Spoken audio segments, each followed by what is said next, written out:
শ্রমিকদের অধিকার প্রতিষ্ঠায়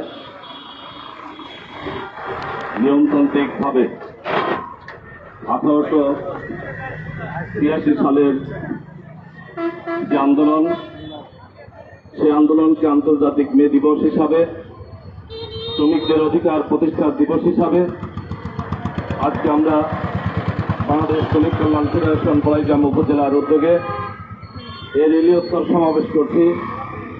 যে সমাবেশে শুরুতেই আমরা সেই আন্দোলনের যারা শহীদ হয়েছেন তাদের থেকে শুরু করে সকল শ্রমিক আন্দোলনের নিহত আহত এবং বিদায়ী শ্রমিকদের প্রতি সম্মান প্রদর্শন করে এবং একই সাথে যে বাংলাদেশে দাঁড়িয়ে কথা বলছি, এই বাংলাদেশের সূচনার বাংলাদেশ মহান মুক্তিযুদ্ধে শ্রমিকদের পক্ষ থেকে অংশগ্রহণের মাধ্যমে এবং তার পাশাপাশি গণতান্ত্রিক সকল আন্দোলনে শ্রমিকদের ত্যাগের বিনিময়ে যে সুফল এসেছে, সেই জায়গা থেকে দাঁড়িয়ে বিশেষ করে 24-এর আন্দোলন, যেটা আমাদের চাক্ষুষ, যে আন্দোলনে শ্রমিকদের ত্যাগ, শ্রমিকদের পরিশ্রম এবং শ্রমিকদের কষ্ট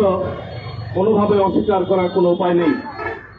যে ত্যাগের বিনিময়ে আমরা আজকে মুক্ত একটি বাংলাদেশে কথা বলছি, সেই জায়গা থেকে আমরা সকল আন্দোলন সংগ্রাম এবং সকল সংকটকর মুহূর্তে যে শ্রমিকরা জীবন দিয়েছে, আহত হয়েছে, তাদের সকলের প্রতি বিদায় আত্মার প্রতি সম্মান প্রদর্শন করে, শ্রদ্ধা নিবেদন করে এবং একই সাথে জীবিত শ্রমিকদের প্রতিও সম্মান প্রদর্শন করে আজকের এই শ্রমিক কল্যাণ ফেডারেশন পলাইগ্রামের উপস্থিত নেতৃবৃন্দ, আমার প্রিয় বানপুরাবাসী, আমি সবাইকে আন্তরিক অভিনন্দন এবং শুভেচ্ছা, একই সাথে সালাম, আসসালামু আলাইকুম রহমতুল্লাহ।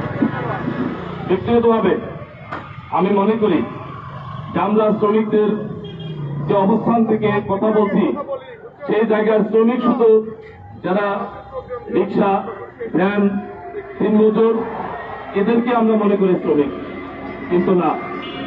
আমি আজকে বক্তব্য দিচ্ছি, আমার পেশা শিক্ষক, আমি শিক্ষকতার পেশা থেকে নিয়মতান্ত্রিকভাবে আমি শ্রম বিক্রি করে উপার্জন করে কিন্তু আমার জীবিকা নির্বাহ করছি। সেই জায়গা থেকে নিঃসন্দেহে আমি একজন শ্রমিক, এরা নিয়মতান্ত্রিকভাবে আমাদেরকে মনে করেই সার্বিকভাবে চলতে হবে। এই প্রজাতন্ত্রের অধীনে মাননীয় প্রধানমন্ত্রী থেকে শুরু করে সমস্ত মন্ত্রী পরিষদ, এমপিরা এবং আমরা অবস্থান থেকে যারা বিভিন্ন গুরুত্বপূর্ণ দায়িত্ব পালন করছেন, প্রত্যেকেই শ্রম বিক্রি করেই উপার্জন করে জীবিকা নির্বাহ করছেন। সেই জায়গা থেকে আমরা কেউ শ্রমিকের বাইরে না, শ্রমিকের নিয়মতান্ত্রিকের মধ্য থেকেই আমরা আমাদের জীবিকা নির্বাহ করছি। আমরা আমাদের জায়গা থেকে শ্রমিকদের জন্য মে দিবসে শুধুমাত্র একটা স্লোগান দিয়ে, মিছিল করে, র্যালি করেই শ্রমিকদের প্রতি সম্মান প্রদর্শনের দায়িত্ব শেষ, এটা আমরা মনে করি। এর পাশাপাশি পৃথিবীতে শ্রমিকদের মাধ্যমে অনেক আন্দোলন সফল হয়েছে, কিন্তু দুর্ভাগ্য, আন্দোলন সফল হওয়ার পরে ওই সফল আন্দোলনের ফলে যারা সুবিধাভোগী, তারা কিন্তু শ্রমিকের অধিকার প্রতিষ্ঠায় নিয়মতান্ত্রিক কখনো কাজ করে নাই। আমরা মনে করি আজকের এই বাংলাদেশেও এই 24-এর আন্দোলনে যে শ্রমিকরা জীবন দিয়েছে, নিয়মতান্ত্রিকভাবে আমাদেরকে একটা মুক্ত বাংলাদেশ উপহার দিয়েছে। সেই শ্রমিকদের ব্যাপারে সংসদে কতটুকু কথা হচ্ছে? এখনো গার্মেন্টসগুলোতে নিয়মতান্ত্রিকভাবে শ্রমিকদের অধিকার প্রতিষ্ঠা আন্দোলন চলে। এখনো যে সমস্ত বড় বড় পর্যায়ে দায়িত্বশীল ব্যক্তিরা রয়েছেন, তাদের বাড়িতে গৃহকর্মীরা নির্যাতিত হয়, নিপীড়িত হয়, অত্যাচারিত হয়, কিন্তু এর সুষ্ঠু কোনো তদন্ত হয় না এবং বিচারও হয় না।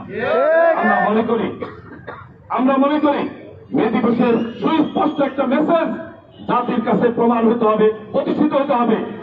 শ্রমিক আন্দোলনের ফলে নিয়মতান্ত্রিক আইন হয়েছে, সে আইনের ফলে কোন গৃহকর্মী থেকে শুরু করে নিম্ন পর্যায়ে, উচ্চ পর্যায়ে কোন শ্রমিক কখনো আলাদা আলাদা নির্যাতিত হয়, আইনের আওতায় এলে তাদেরকে কঠিন শাস্তির ব্যবস্থা গ্রহণ করতে হবে। সম্মানিত উপস্থিতি, এর পাশাপাশি আমরা আজকে বলতে চাই যে আমরা বাংলাদেশ শ্রমিক কল্যাণ ফেডারেশন একজন মানুষকে শুধু দুনিয়াবী চিন্তা চেতনার মধ্যে নয়, দুনিয়াবী চিন্তা চেতনার পাশাপাশি একজন শ্রমিককে কোথায় বোঝায় যে আমরা যারা আজকে উচ্চ পর্যায়ের শ্রমিক, আমরা যদি আমাদের কর্মে ফাঁকি দেই সেই উপার্জনে কিন্তু বৈধ অবৈধতার প্রশ্ন চলে আসে। কিন্তু একজন রিক্সা চালক, একজন ভ্যান চালক, একজন দিনমজুর, একজন কুলি, একজন কৃষক, কৃষি পর্যায়ে যারা শ্রমিক, তারা প্রত্যেকে যে পর্যায়ে শ্রম বিক্রি করে সেই বিক্রয়ের মধ্যে 100% তাদের হালাল উপার্জন। আর এবাদত কবুলিয়তের প্রথম শর্তই হচ্ছে হালাল উপার্জন।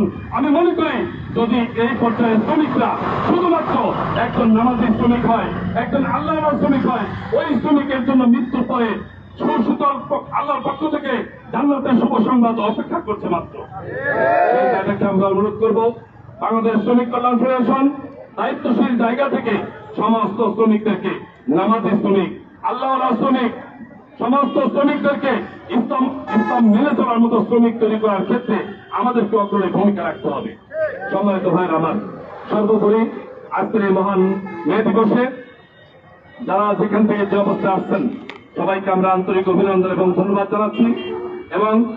এবং সর্বোপরি শেষ কথায় একটা না বললেই নয়, এই বাংলাদেশে রেমিডেন্স যোদ্ধা, বিশেষ করে এই বাংলাদেশের লক্ষ লক্ষ যুবকরা আজকে বিদেশের বিভিন্ন রাষ্ট্রে গিয়ে শ্রম বিক্রি করে তারা কিন্তু আমাদেরকে স্বাবলম্বী করছে এবং রেমিডেন্সের মাধ্যমে রাষ্ট্রকে স্বাবলম্বী করছে। কিন্তু দুর্ভাগ্য আমাদের জন্য যেটা বাস্তবতা, ওই প্রবাসীরা যখন বিদেশে যায়, যাওয়ার সময় বিমানবন্দরে যেমন বিড়ম্বনা, আবার দেশে আসার পরেও তাদেরকে কিন্তু বিড়ম্বনার মধ্যে পড়তে হয়। আমরা আজকে মে দিবস থেকে স্পষ্ট ভাষায় বর্তমান সরকারের কাছে জোর দাবি, আমাদের রেমিডেন্স যোদ্ধা কোন একজন প্রবাসী কর্মী যেন নিয়মতান্ত্রিক ভাবে কেউ একজন আর বিমানবন্দরে কেউ হয়রানি না হয়, জোর দাবি জানাচ্ছি। এর পাশাপাশি আমরা দেখি ওই বিমানবন্দরে যখন তারা নামে তাদের ব্যাগ থেকে কেটে সম্পদ নিয়ে যাওয়া হয়, তাদের স্বর্ণালঙ্কার, তাদের টাকা পয়সা সেখানে লুট হয়ে যায়। সিসি ক্যামেরায় তো থাকে, কোথায় লুট হচ্ছে, কারণ হচ্ছে এরা আজ পর্যন্ত সুস্পষ্ট তদন্তের রিপোর্ট প্রকাশ পায় না।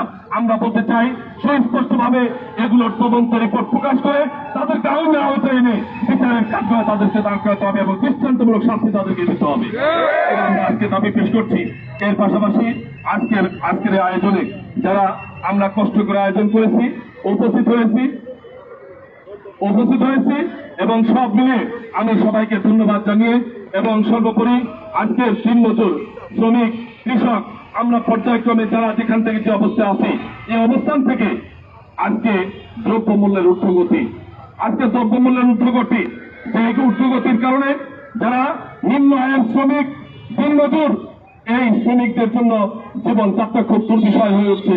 আমরা অনতিবিলম্বে সরকারের কাছে এনএসআই, ডিএনসি সহ সকল গোয়েন্দা সংস্থার মাধ্যমে জোর দাবি একটাই, অনতিবিলম্বে দ্রব্যমূল্যের দাম কমিয়ে এই নিম্ন আয়ের মানুষের জীবনযাত্রা উন্নত অবস্থানে যাওয়ার ক্ষেত্রে সার্বিকভাবে পদক্ষেপ নেবেন, এটা আজকে জোর দাবি জানিয়ে এবং সবাইকে ধন্যবাদ জানিয়ে সবাই অংশগ্রহণ করেছেন, দূর দূরান্ত থেকে আসছেন, সবাইকে কষ্ট করে আসার জন্য মোবারকবাদ জানিয়ে, সাংবাদিক বন্ধু, প্রশাসনের ভাইদেরকে মোবারকবাদ জানিয়ে এবং সার্বিকভাবে মনপাড়া ব্যবসায়ী সহ সকলকে ধন্যবাদ জানিয়ে আমি আমার কথা এখানে শেষ করছি।